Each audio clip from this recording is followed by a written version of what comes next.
Okay, everyone. Hello. Gosh, good day. Happy Monday. Happy rich girl. How was your week?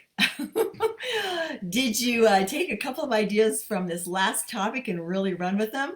I hope so. I love hearing your comments, and I read every single one of them. So keep those comments coming for sure. So today, as we get started, I always like to kind of come on like 1 minute early just to make sure we've onboarded everyone. This does take a little bit of time and a little bit of a delay. So thank you for joining us this morning. It's really great to be able to have you. I love and despise this topic. Actually, this is a relationship that I have had with fear all of my life. And one of the very first books that I ever read that helped me with this was, I believe, Catherine Ponder's book on feel the fear and do it anyway.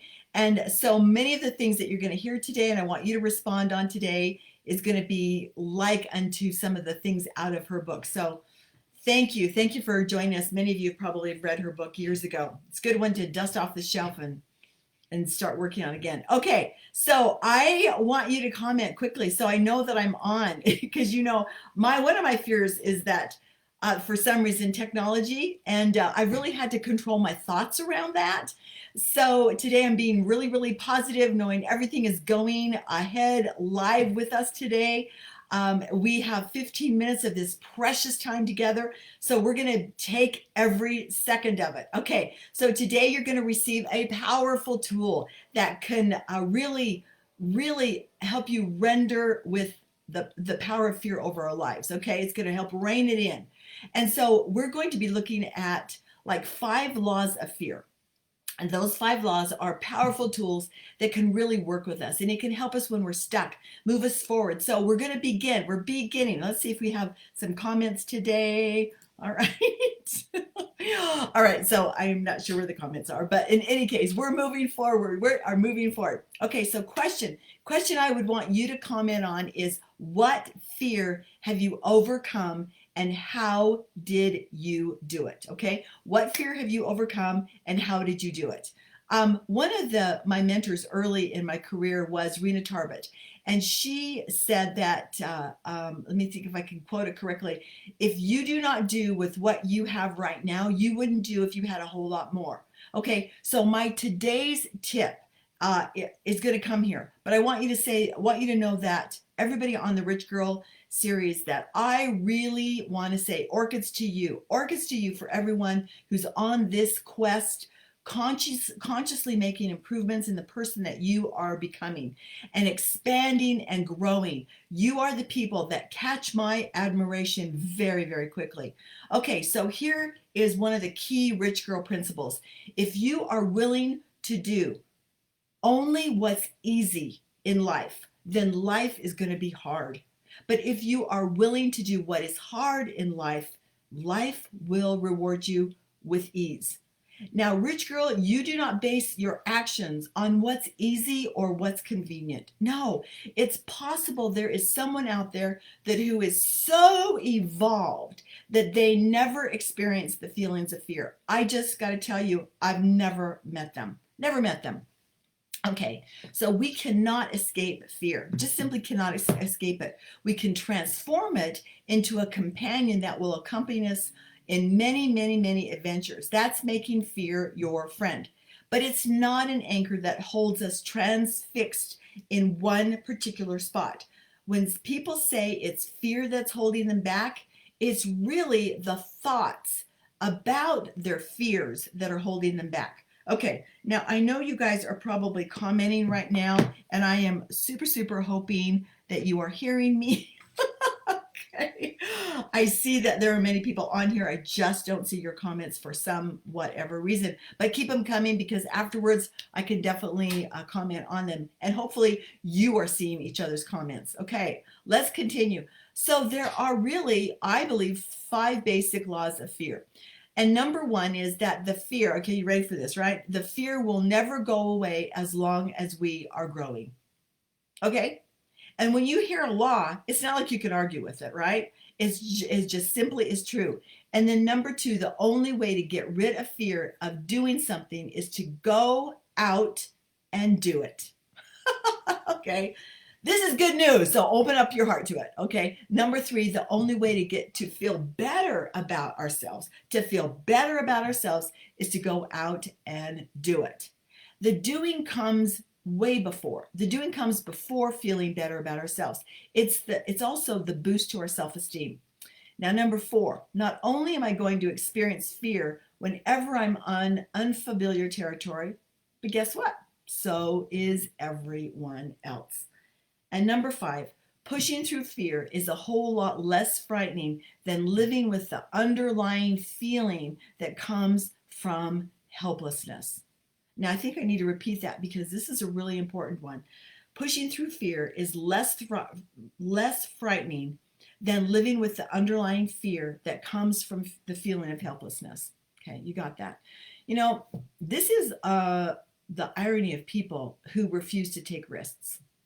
They live with a feeling of dread, and that dread is far more severe than that they would have felt if they just took the risks necessary to help them feel less helpless. But you know, a lot of times they don't know that, or they refuse to believe it for themselves, or they don't want to think about that. Okay, so that's enough to chew on right there, isn't it? Yeah.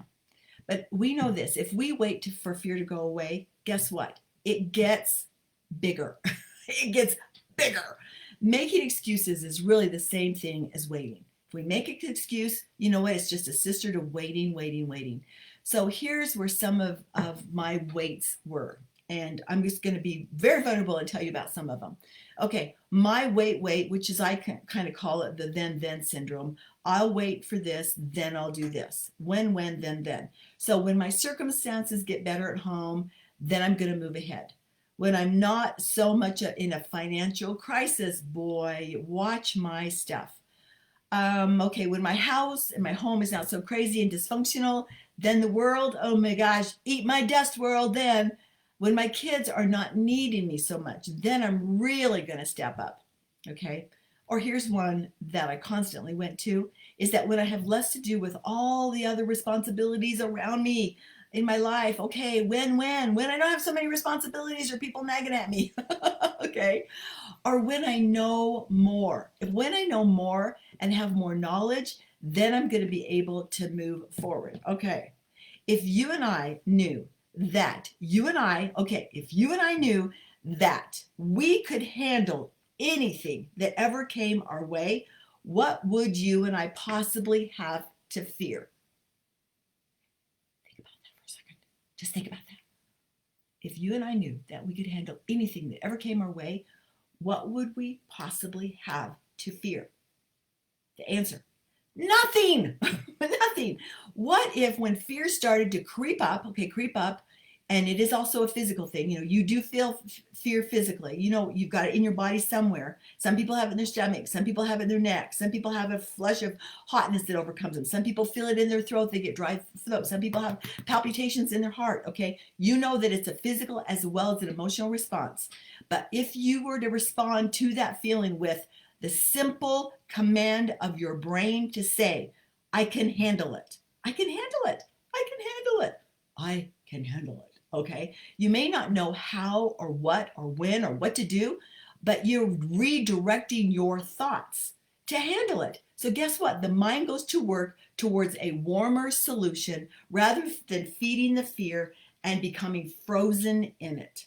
Makes sense, doesn't it? Yeah. So would you trust yourself more to develop the ability to handle whatever comes your way? Yes, I hope you're nodding your head. Yes.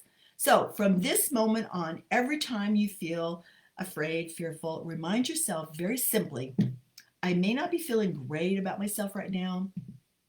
I may not be feeling great about my ability or whatever it is that haunts you, messes with your brain, but you could say to yourself, I can handle this too. I can handle this too. Okay, so as this trust in yourself grows, and it will, you will reach a point where you're able to say, whatever happens in whatever situation, what is it? Yeah, you got it. I can handle it. Let's remember that from last week, that many of our fears are very much imagined fears.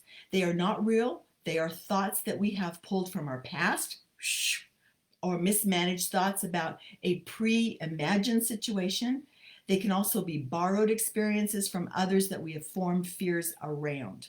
So, what the heck does that mean that we've borrowed fears? Okay, we borrow fears when we watch someone else and we take on those same fears. Okay, I'll give you an example. I watched a respected leader years ago, and she was talented and she was resourceful, she was fun, but she got fearful, so fearful of losing that what she had built that her mind was not on winning. Her mind was on not losing. So there was her focus. She directed her energy in not losing instead of how to win. Major differences there. So what happened is it froze her, and others could perceive that energy. I perceived that energy. Her fear made me fearful.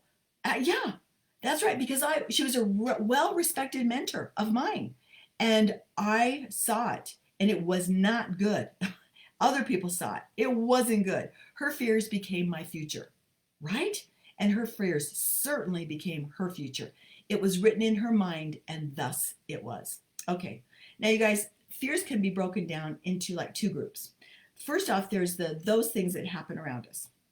Okay, those things that happen around us, like aging, being alone, natural disasters, viruses, illnesses, injury, change, war, okay, viruses, cultural things that are happening in our country, okay, like what we got going on a lot right now.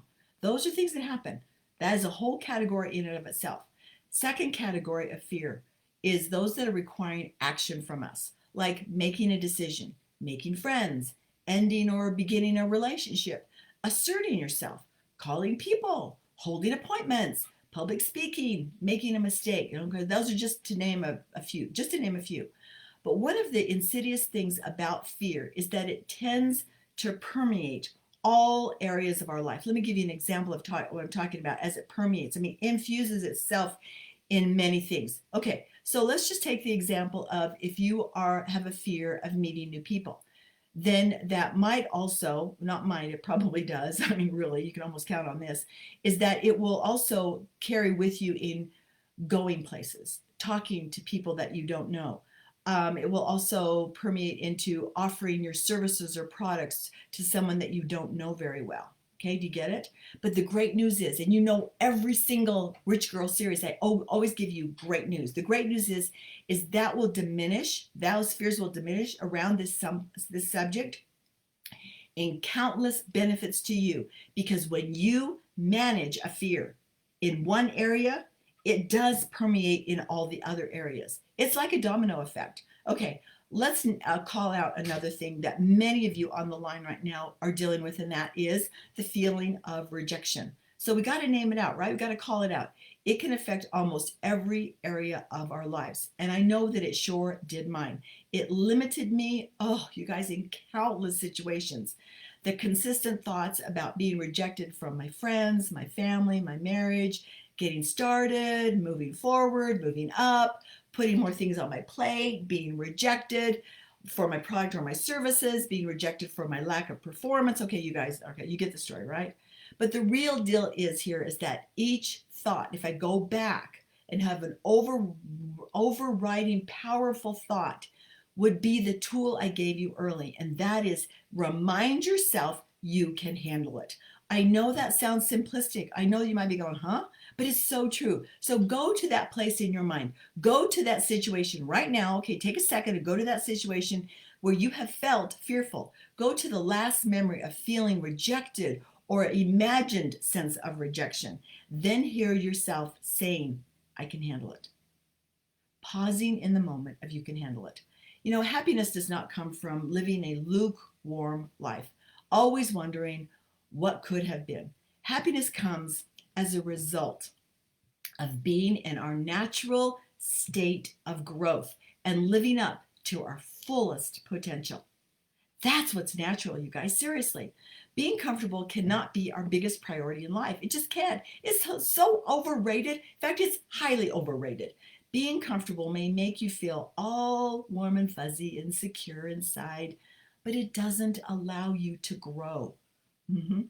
So, to grow, you have to expand that comfort zone.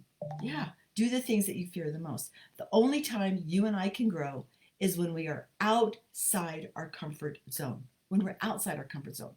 Okay, so I'm going to close because you know this is 15 minutes of powerfulness.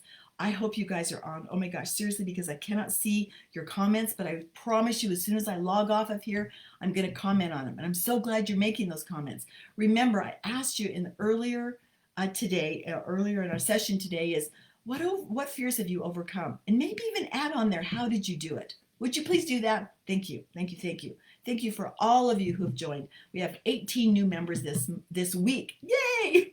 We're getting close to 700. I can't even believe that. 700. So thank you. It says so much about you, and it says that it gives me a little affirmation. So I got to tell you, I'm digging on that for sure.